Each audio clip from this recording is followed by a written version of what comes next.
I've learned communication is such a important and valuable tool. And even if you think your question is dumb, which there are no dumb questions, that you should communicate it to whoever you want. You can communicate it to your parents, to your friends, to your teachers. Just communicate it. Communication is one of the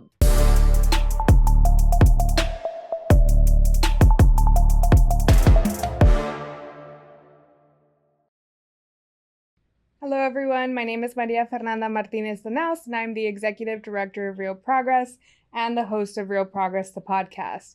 I'm so excited to be here today with our guest Dariana Leal, who is a current cohort student and also a human of many talents. So I'm excited to have a conversation with. So welcome Dariana, we're so happy to have you here. I'm so happy to be here. Can you tell us a little bit about yourself, what year you are in school, some of the things you like? Yes. So right now I'm in my senior year of high school, finishing off my high school. Kind of scary, kind of exciting. Some of my interests are architecture. I'm interested in majoring in that, as well as I like drawing, I like sketching, I dabble in a little bit of painting. I like reading up on history. I'm a big fan of social studies UIL. Shout out to my UIL team. As well as literary criticism, love them. And I like to make new friends. So you arrived at our program a few years ago, actually. You heard about it and you started to get information, but this is your first year fully in it and doing the thing. And I know one of the conversations we've been having is about what you're interested in studying in the future. You mentioned architecture and drawing, but also this interest in history. How do those go together? What got you interested in those two things? So I've always had like a semi-interest in history, and this is gonna be a little cheesy, but my interest, like my takeoff for history was Hamilton.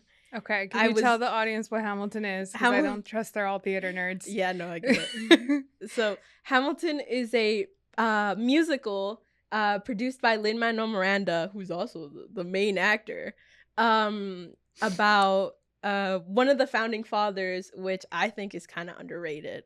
Like, he's not talked about enough. Well, now he is. Well, now he is.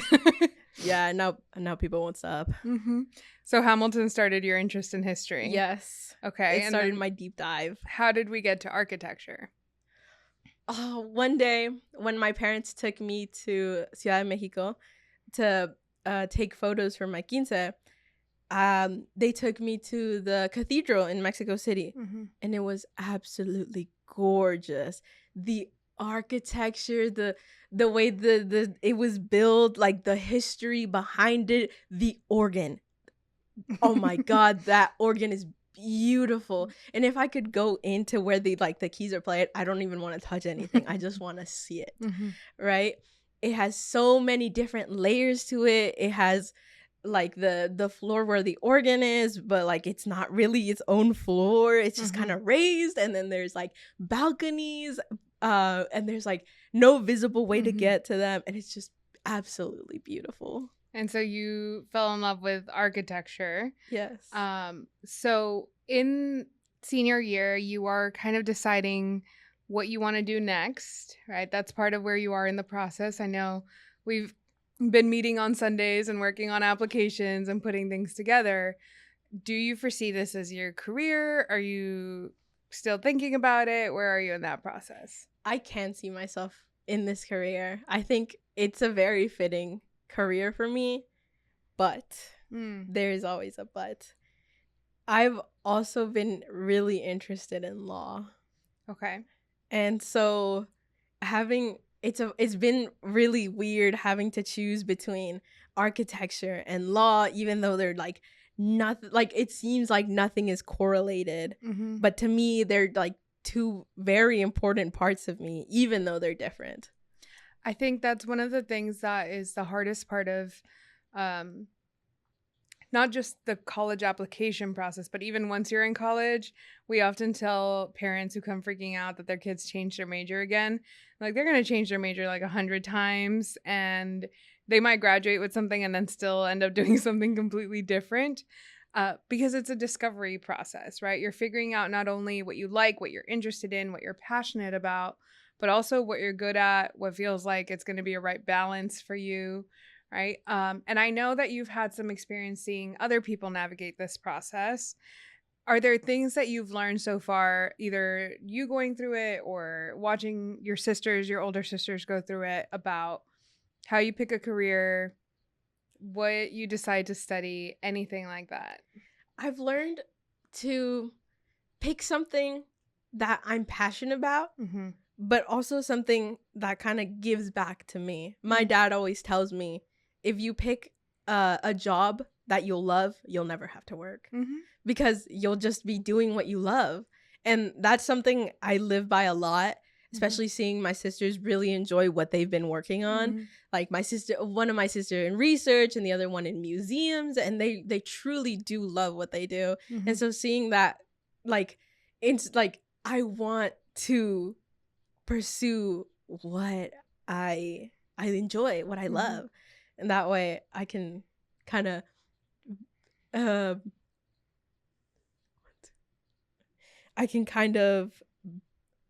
know, or kind of be prepared for the future, for my future. Yeah.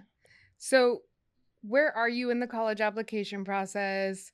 What's happening right now? What are you stressed about? I'm mainly stressed about that monster of an essay. While I know what to write about, it's hard to get started on such a big essay that's supposed to kind of decide my life. It's not that drastic. I don't know. But okay, you're talking about the Common App. Yes, Common right? App. So you are in the process right now where we've already made a list of schools you're applying to.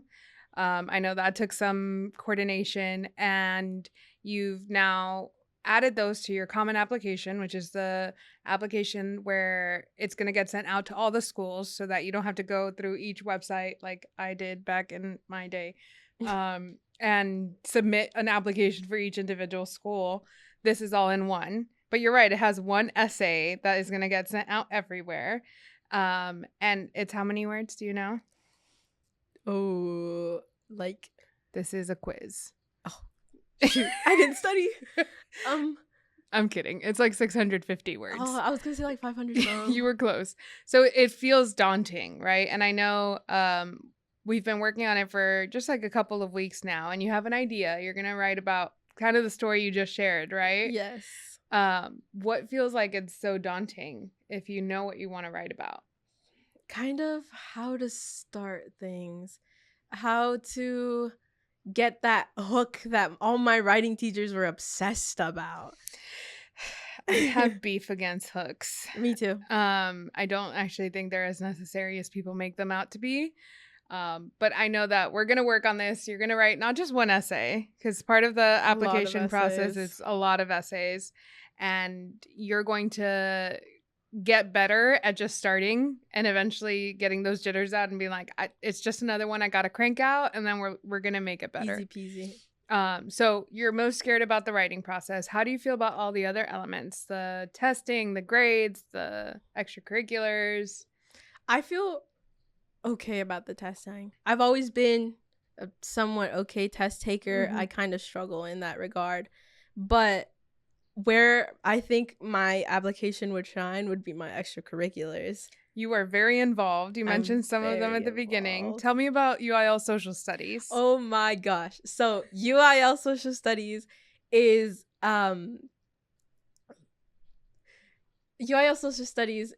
one of my favorite events to compete in, because it dives into one of my very deep interests of history. And sometimes it could be about world history, or sometimes it's about US history, and whatever it is, it just goes into the material they give you, goes into depth about what they want you to know for the test, what they want you to research, like court cases, dates, important people, important events. Oh, it's amazing. I love it. So I don't know if I've shared this with you before, but I got my varsity jacket from competing in UIL social studies, like a nerd. So you know how most people get it Me. from like sports or, you know, even band or theater. No, I was a freshman competing in UIL social studies, and my year it was the final frontier. So we were Oh. doing a deep dive into everything space, everything space race specifically. And I made the varsity team, so I got a letterman. I didn't know that that was what I was signing up for, but I remember being so excited. It's like, yeah, I made varsity UIL. Like, I am top nerd here.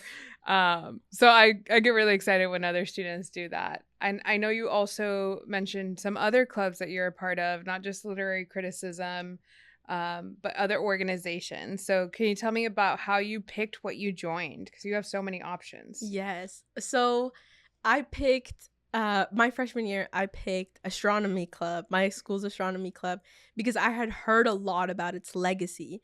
And it felt kind of like such a big legacy to reach. And I saw like how they have a store in my school and how that store was empty and how the club wasn't really active. And I wanted to make it something better, something To to revive it. be like remembered by. Astronomy club used to have these amazing field trips. At one point they even took their kids to Alaska.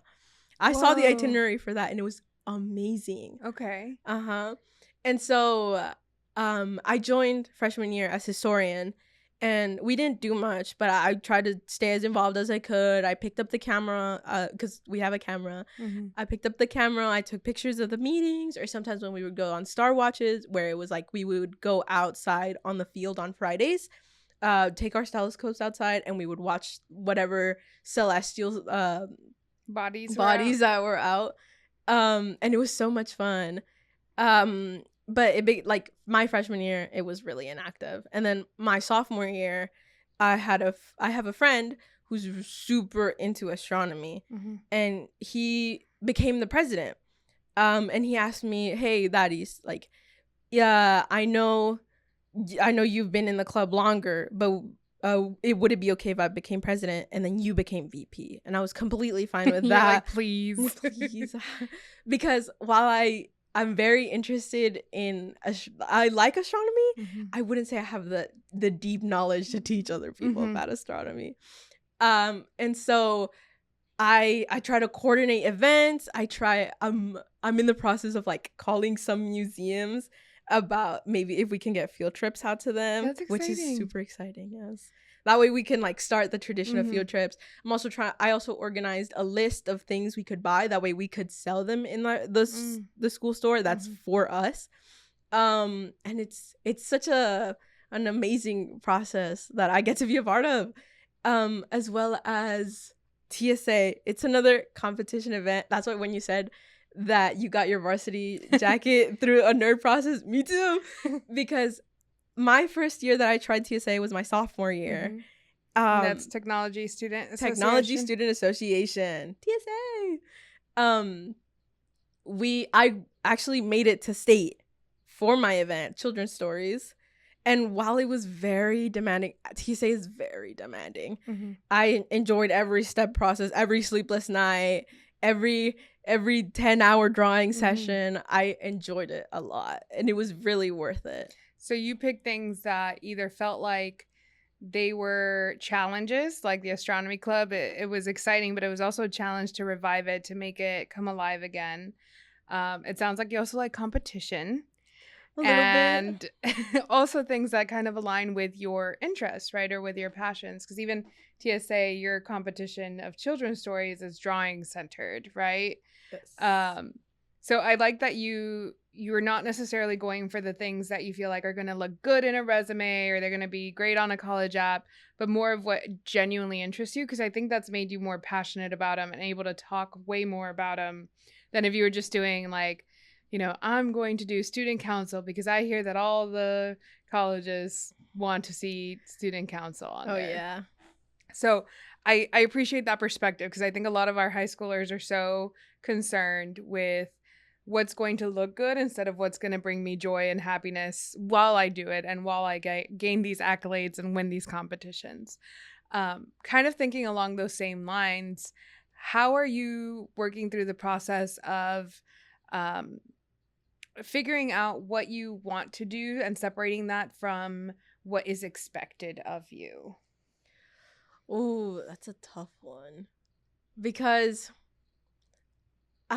since I'm kind of like the youngest in the family, there's In a long legacy of scholars, in like a we were long saying legacy earlier. of scholars. It's been really hard kind of, well, my parents have told me multiple times to not compare myself to my sisters. Mhm. But as obviously their younger sister, it's hard not to Mhm. compare to my sisters. And having such big reputations of going to a private school that accepts like 15% of people, and then another one went to Johns Hopkins. So it's been really tough trying not to measure myself Mhm. against that. But this final year, I've made my peace with it.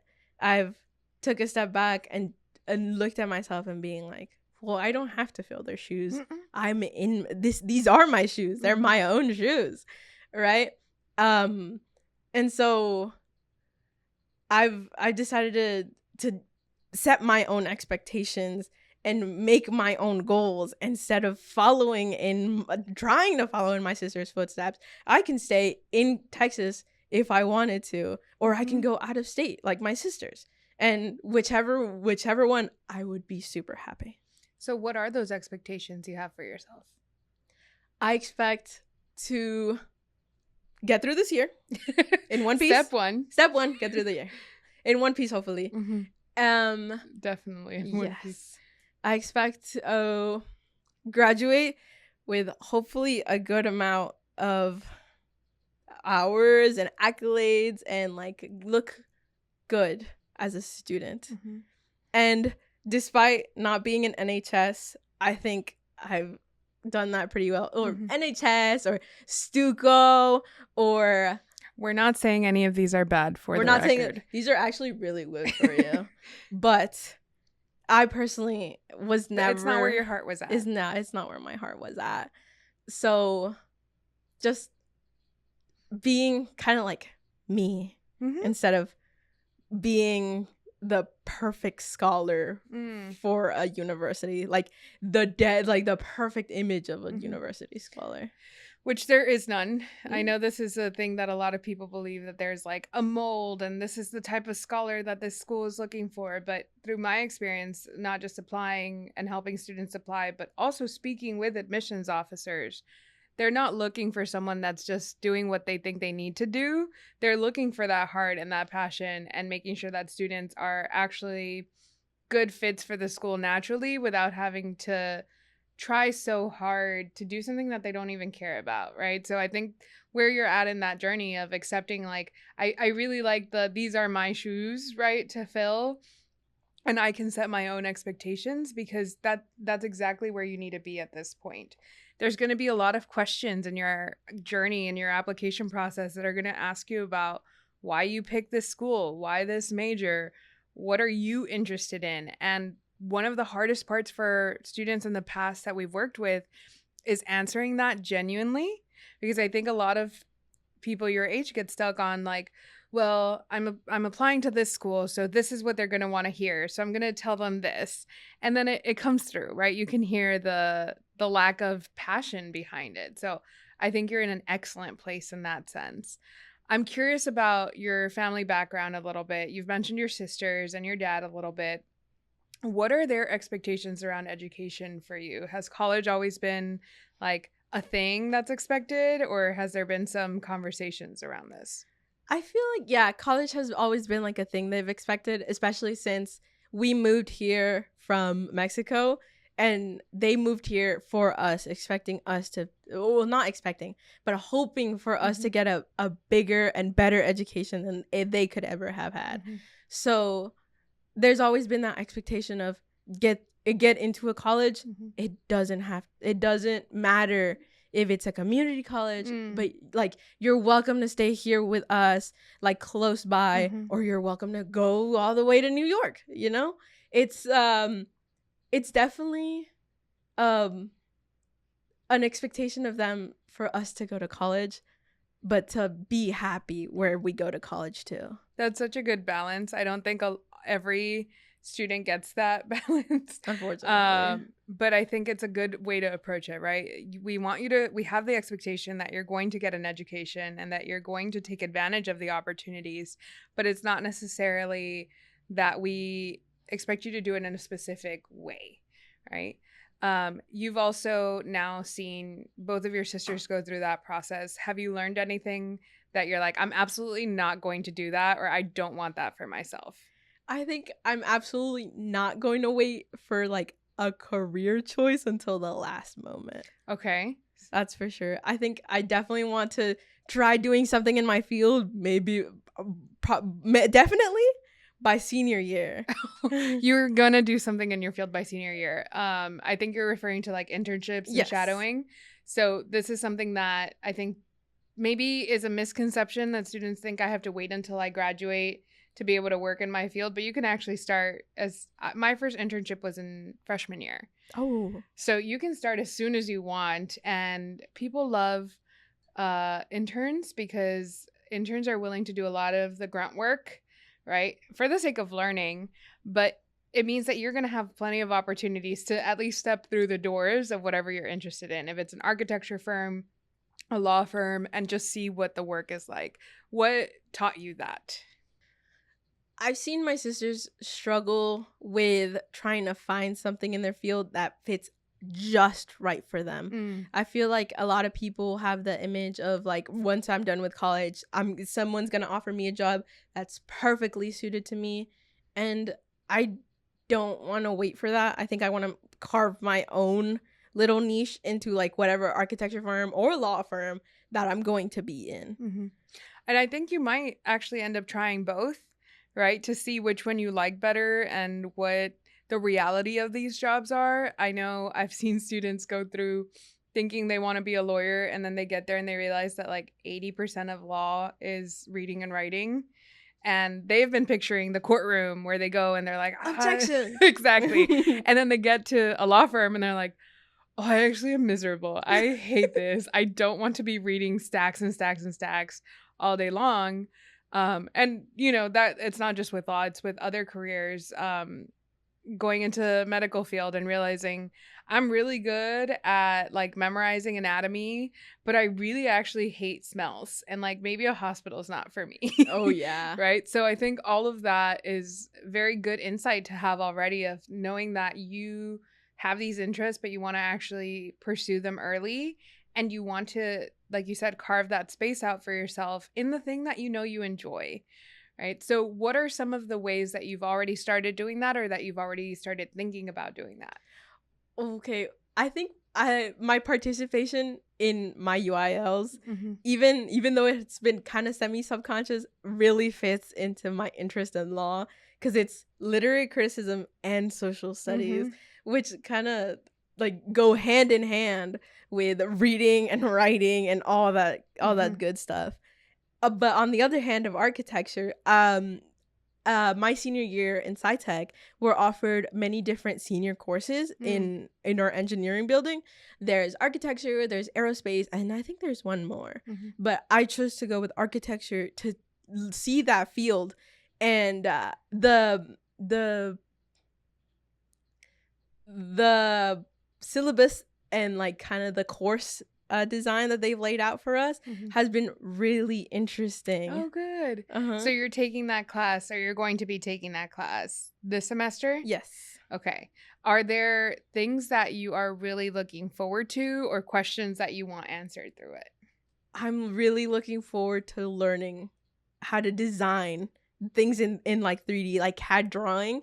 I'm really looking forward to getting better at that. Okay. Because I heard from one of my teachers that interns in the architecture field are lacking in software called Revit, which is CAD, like a different branch of CAD. And a lot of architecture firms are looking for interns that are like knowledgeable in Revit.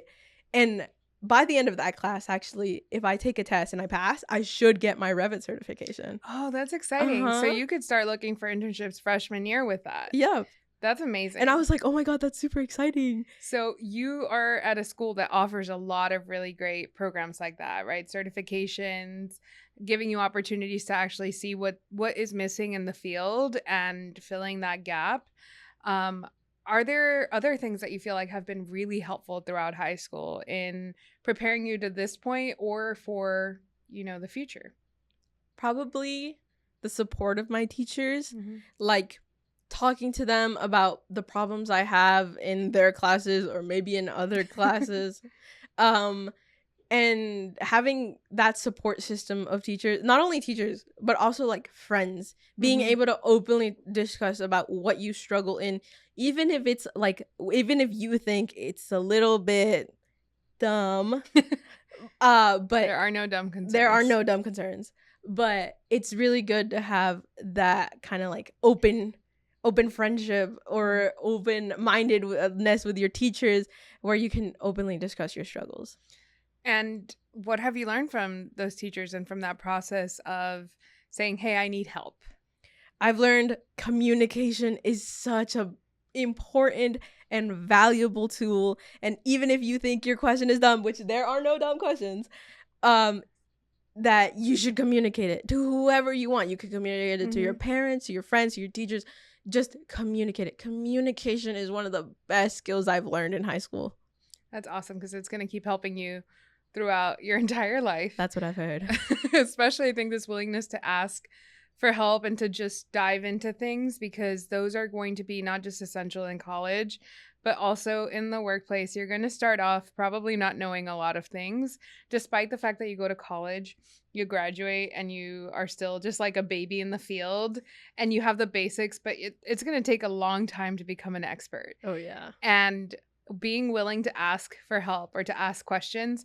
During my first internships, was always afraid to like even ask where the bathroom was. Like I would wait until people would go, and then I'd be like, oh, okay, that's where it is. That's where it is. And I learned later, I was like, man, no one cares if you ask, right? They're happy to help you. But I think it's just that shyness or that feeling of like, I don't want to inconvenience people. It's been such a huge revelation, because then they'll like, oh my God, guys, they'll actually help you. I think that's when you're on the other side of it, or when you've already asked enough times that you get it, you're like, oh, people actually really like want to be helpful and they want to be kind, and you just got to ask and they're going to be okay. So I love this for you, that you're figuring this out at this point and not, like most of us learn Not it later. halfway through your first internship when you're like, I really need to use the restroom and I have no idea where it is. Is there anything you wish your school did differently to support you in this process? Oh, okay. I understand that counselors are really busy. Trust me, I completely understand. But I do wish my counselor would talk to me a little more, even if it was through emails. I really do wish, because this year I'm taking a Spanish credit that I could have taken my freshman year or my sophomore year or my junior year. That way my senior year wouldn't have to be so packed. Yeah, I just looked at that schedule and it terrified me. So this is a course that you could have taken at another point, but just you didn't realize that. Yep. Okay. What other questions do you have for them, or things that you wish that they would talk about? I wish they would talk more openly about like TSI testing. Okay. I feel like it's such a oh my God, you didn't pass your TSI. It's over for you. Okay. Like I wish they would tell us sooner that I didn't pass my TSI actually, and that I need to retake it. That way I can put the effort into like learning the content, knowing what I need, a lot sooner than later. Mm-hmm. So for context, the TSI is the test that it's Texas Success Initiative, and it's a test that students now have to take in order to graduate from high school and start you can graduate without it, but it has now become a graduation requirement to take it in high school, and it's a placement exam for your first year courses in college. Yeah. So that's the other thing. I don't think people necessarily know what this test is even for. From what I've heard with parents, it's like, my kid hasn't passed the test and I don't know what's going to happen if they don't. It's like, honestly, nothing. They just have to take remedial classes their first year, which is not ideal, but it's not like the end of the world. They can still go to college. They can still graduate. Yeah. And you felt like there was a lot of mystery around it and like hubbub that wasn't necessary. And it would have been easier if they just were clear about what this is and what's required. Yeah. Okay.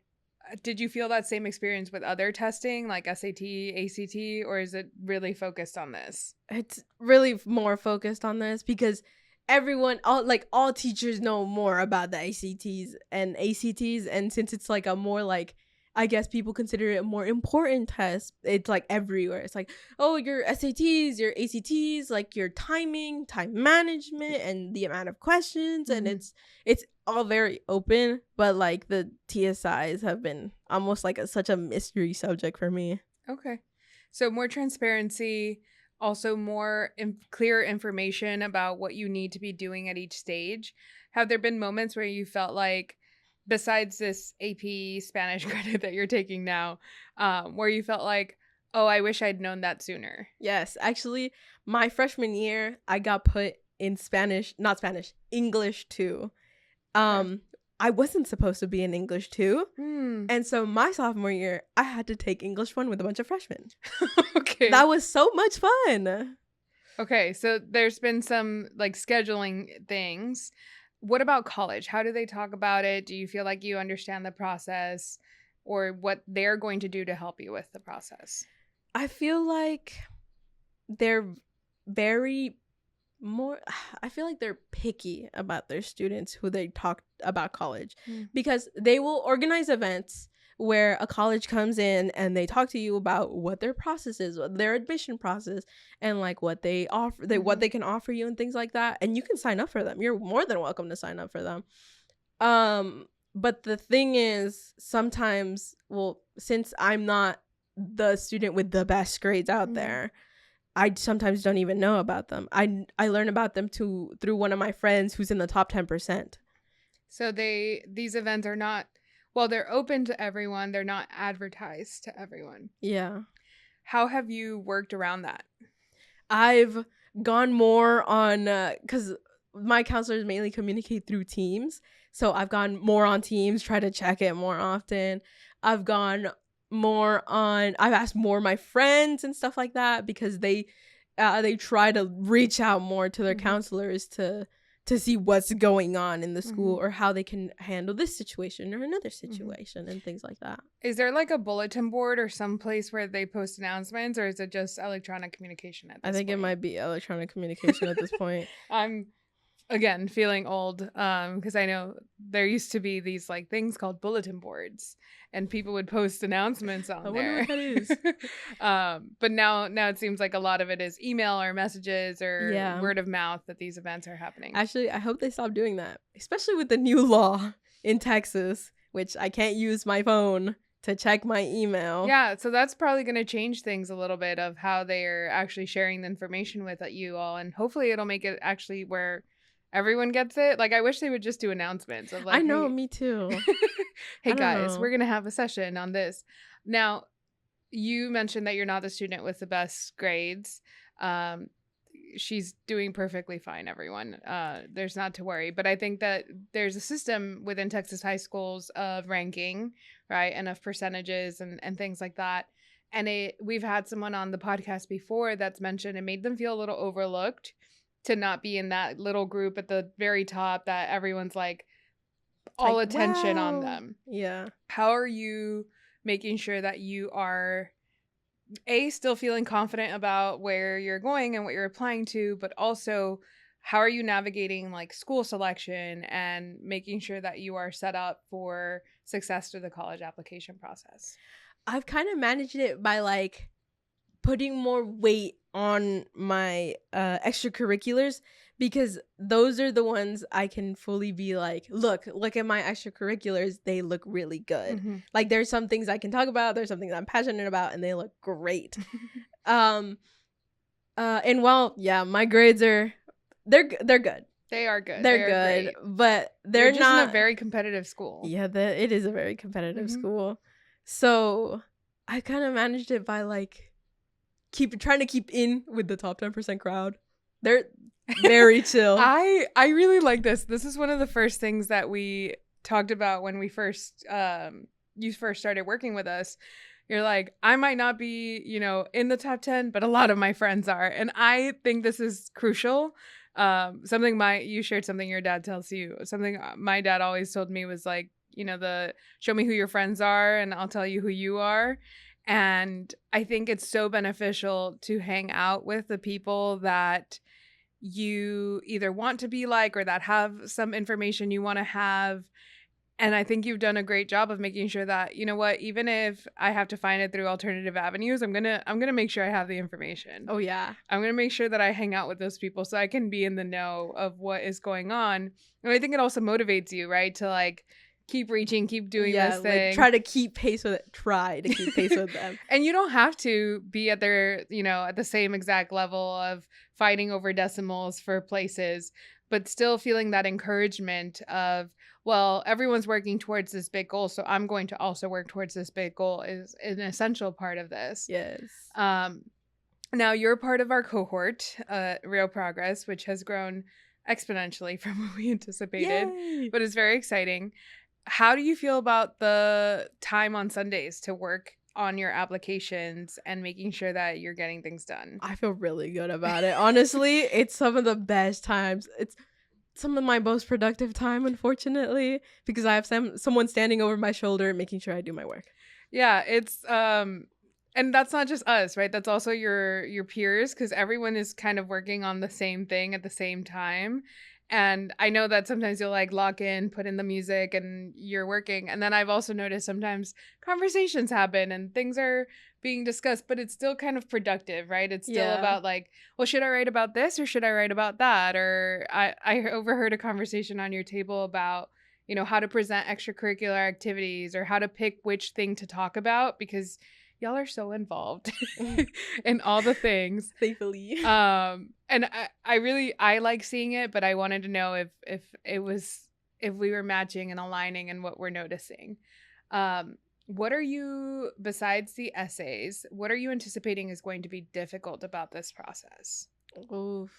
Probably writing about my extracurriculars. Since I have a lot, I need to pick my most important one, like which I want to present first, and then which I want to present out of all of them, because they only let you have 10 on the Common Half application. Only 10, guys. That's only 10. No, but I mean it's super okay if you have less than 10.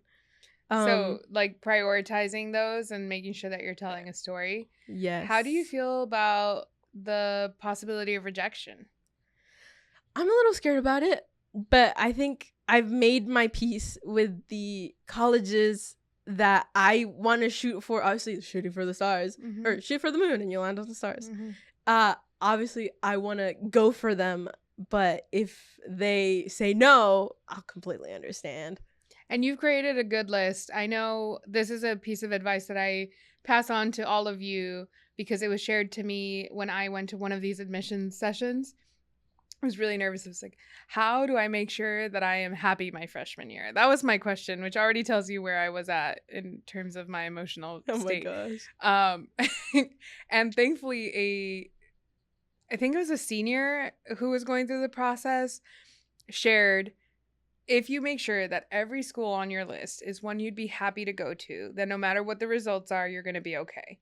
Right. And I think that's something that we work really hard with you all to do, is making sure that you have a list of that's balanced, that has some reaches, some targets, some safeties, but that is also going to be filled with schools that you actually like, because there's no point in having a safety school you hate, and then that's the one that you have to go to for X, Y, or Z reason, and now you're miserable. And, we don't want to risk you all not sticking it out. I think earlier you mentioned that you want to pick a career that you're passionate about because you want to enjoy your work. The other thing that helps is to help you actually graduate from college, right? That's true. One of the things that I've learned is the kids who hated their majors were more likely to not finish it, right? Or to take longer because you're miserable. And if you're miserable doing the work, it just takes longer, right? Yeah, you're just like, oh, I'm trudging through. I don't want to do this, yada, yada, yada. And so that idea of making sure that you are building this great list of things that you're set on and you're going to be happy is a really great strategy for managing that rejection, which is inevitable, right? Everyone will hear it either from a scholarship or a school, right? It's part of the process. I think it's part of the growth, but I think you're doing what you need to do to be as best prepared for it as you can be. It's still going to be sad. Still gonna be tough. It's still gonna be hard. Dang, I really wanted to go there. But I think you're in the right direction. What are some of the I'm going to try to be hip here, and you're going to not laugh at me. I can't promise you anything, but I'll try. So there's a trend going around of like propaganda I'm not falling for. And I'm really curious, what propaganda have you gotten about college or the college process that I can help you not fall for? Ooh. College parties. And like you get in college and it's like, oh my God, all parties. Is this what you've heard, or is this what you think? Like, what's it's what I've heard from a lot of people. So the cool thing about college is that you actually have so many options, and I think it's much more similar to high school than people realize. I don't think I went to very many parties my first year, and I think that's personal choice, but also because I don't think I was cool enough to even know where they were happening. Not that I wasn't cool. I'm very cool, guys. But she's very cool, guys. You pick what you get involved in, right? The first few weeks, usually they have orientation and the student activities fair, and all of the clubs are out trying to recruit. They want to get freshmen into their groups because that's how you keep clubs alive. And I can tell you, one of our students is a senior in college right now. And one of the things they did freshman year was start a Lego club. Because oh my God, that's so fire. It's great because, and this is how they explained it to me, and I thought it was genius. Schools will give you money for clubs, right? The schools fund it from their activities fee that students pay, and that money gets distributed. And I was actually on the student council when I was in college, and we actually distributed that money. So it's fully student determined and fully student run, which is amazing, right? I think this is how a lot more things should be. But basically, they created this club, they appealed for budget, and now the school is paying for their Legos. Oh my God, that's so real. And this is a very, like, involved student. They're in every other thing. They're going to graduate, you know, doing really well this year. And that's what they decided to invest their time in, right? So it really can be whatever you want it to be. And I think if you explore the more creative possibilities, it's actually more fun, right? If you're not just like, I'm going to do the traditional college experience and I'm going to go out every Friday night and I'm going to be, you know. That feels concerning though, being a lot of people being like, every Friday night there's going to be a rager. No thanks. Yeah, and the other thing is you need to graduate. And I think when there's the weight of either a scholarship or maintaining grades so that you can maintain your financial aid and all those things, that also is something to keep in mind and consider. And so I was really conscious that I wasn't spending a lot of money to be at the school, but other people were spending a lot of money for me to be at that school. And I wanted to graduate and I wanted to do so well. And I wanted to have fun and enjoy myself, but not in ways that were going to be harmful to either my health or the journey of what my ultimate goal was, right? Yeah. And if your ultimate goal is to graduate, to do internships, to enjoy the process, it becomes so much harder when you are living the like stereotypical, I don't even know what show I can compare it to, but like just Gossip Girl life out there. Oh yeah. You're trying to be in the know, but really you don't want to be in the know. It's not as fun as it seems. What else is being propagandized to you about whether it's like being in college or the process of applying? This is more something I've heard. I'm actually unsure of this. Mm-hmm. But a lot of people saying that like, college professors will go super easy on you. Oh, I feel like that's a lie. The memes I get a lot are like the 100 level college professor being super strict and the 400 levels are really chill. And the idea is that like the deeper you get into college, the easier the classes get. I don't think it's quite that. College professors will be more chill in the sense that they're not going to be like your high school teachers that are after you all the time, right? Or like turn this in or your work is late. They'll put reminders. You'll have the syllabus. They'll tell you what your homework is. It's not going to be super like you just have to know everything. But you will have to be the one to ask for help. And you will have to be the one that goes to them and says, hey, I'm interested in your work or I'm interested in what you're doing, to be able to get more from them, which I think you're already doing in high school anyway. I think the other thing is I've had professors in my master's program that were very casual in the way that they talked about things and very informal, but their research was really important and the things that they were working on were groundbreaking. But once you get to that level, they're just so confident, right, in themselves and in their work that they don't feel the need to put on this persona of like, I'm strict and tough and your college professor, because their work speaks for themselves. We all wanted to be in that class because we had read those books, right? We have read those studies. They are the professor to be with. And so they don't really have to put on any airs. They just have to be themselves, and that's enough, which I think is the place we're all trying to get to eventually anyway. Yeah. They're just like living the dream, you know? Honestly, yeah. So I don't think that you're going to get a range. I did have some professors in college that were unnecessarily concerned with like the image of things and how things looked. But I also had a really cool professor who taught I'm gonna forget the name of the course, but it was basically Women as Cold War Weapons was the title of the course, which obviously that's why I'm gonna take it, because that is the coolest title.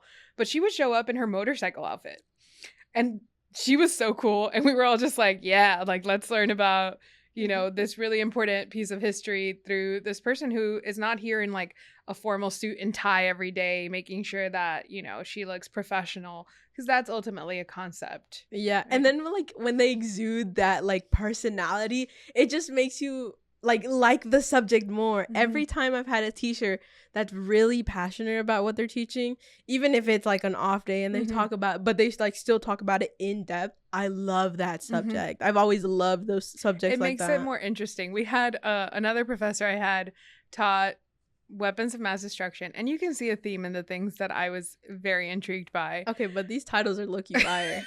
And that was a class that counted as a science credit, and as a non-sciencey person, I jumped on it so fast. So I was like, this is the only type of science I want to know. I want to know how this came to be, how it happened. And he had worked on the Atom Project.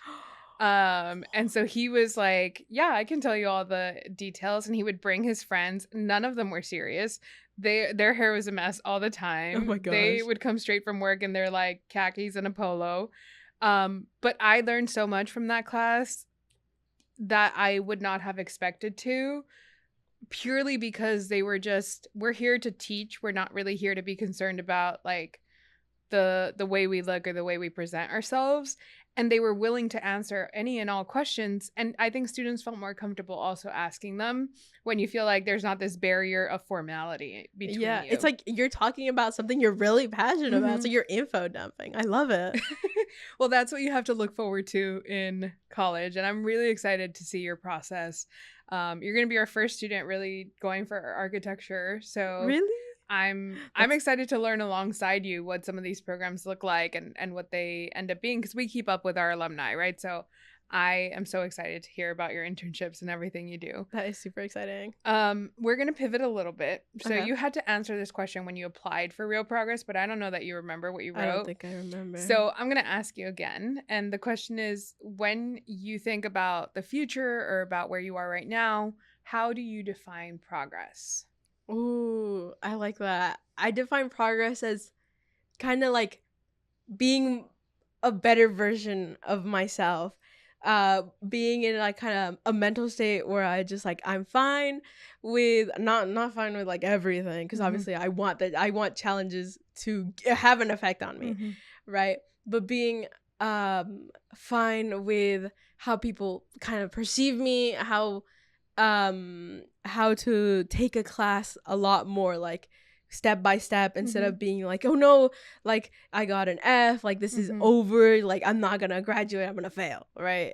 So making progress in all things, right? Whether it's your personal growth or your academic growth, but just moving forward and feeling more comfortable is what I'm hearing. Okay.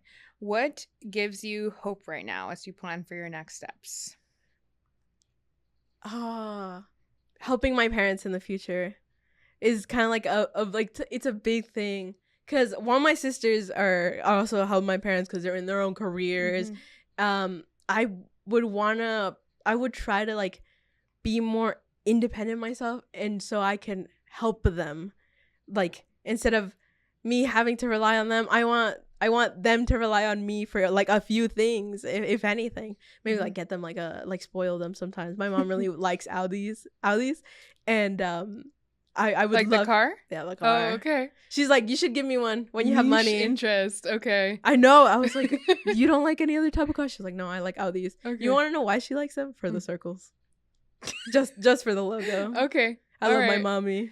Okay, so you want to get your mom an Audi someday? Yes. Okay. That big architecture firm money will make that happen, Hopefully. I'm sure. If you could give one piece of advice to younger students or to students that are at your grade level right now, but maybe haven't gotten to this nirvana point you're at with understanding things. I wouldn't say nirvana point. What would you tell them? I would tell them to not, like, don't overthink everything you do. Like, you might you might have a bad grade, like I don't know, like a 60. You might get a 60 on something and then be like, oh my god, I'm failing this class. I'm actually failing another class too, like, because I got a 40 on a test or something. And then you like take a step back, actually look at your grades, and then realize you're doing pretty good. Like, every time I've had that panic state where, oh my god, I'm failing this class, I feel like I'm failing this other class, it's always great to just take a step back and actually look at my grades and then be like, okay, if I'm failing this class, what do I need to do? I need to do this assignment, and even though it's late, I'll turn it in, right? I'll take the late penalty. So that's the piece of advice I would give younger students. Always remember to take a step back. Never just go in it head first and panic. I think it aligns very well with one of the values that I know Phil has shared during calculus sessions, and we talk about all the time. It's you can cry, but then you have to figure out how to solve the problem, and looking at that bigger picture is crucial, because you're right, one grade is not the end all be all of things, and if you stay stuck in that for too long, then you don't look ahead at, okay, how can I fix this, or what do I need to do to make it better? I think that's excellent advice, not just for students, but for even adults. For everyone. Well, it's been lovely having you here. We like to end our episodes with something that is giving us hope, something that is practical, and something that people can share. So I think what is giving me hope is seeing how confident you are about going through this process, and how certain you are of who you are, and how this is not necessarily going to define you, because you are already you, right? And now we're just figuring out what that next step is.